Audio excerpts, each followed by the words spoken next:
আজকে করবো একটু ভর্তা। ভর্তা খাইতে ইচ্ছা করছে, তাই এখানে ভাজতেছি। এগুলো সব শুটকির মাথা আমি তেলে ভাজতেছি। শুটকির মাথাগুলো আমি মুচমুচে করে এখানে ভেজে নিলাম। শুটকির মাথাগুলো মুচমুচে করে।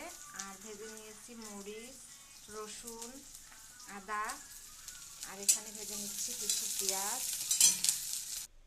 আমার সব কিছুই ভেজে নেওয়া শেষ। অনেক সুন্দর ভাজি হয়েছে, দেখুন শুটকির মাথাগুলো।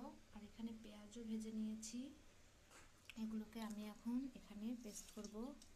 অনেক মুচমুচে হয়েছে, এত মুচমুচে হয়েছে যে বললে যদি এগুলো ভর্তা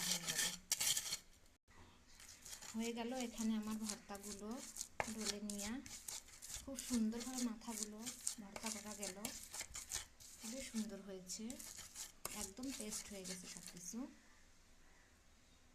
এখানে আমি দিয়ে রাখবো পেঁয়াজ কুচিগুলো ভেজে রেখেছিলাম। রেডি হয়ে গেল আমার শুটকি ভর্তাটা।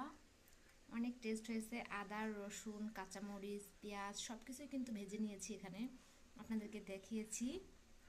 আর শুটকির মাথাটা দিয়ে এত সুন্দর একটা ভর্তা বানানো যায়, এটা আমি প্রায় করি, অনেক ভালো লাগে খেতে।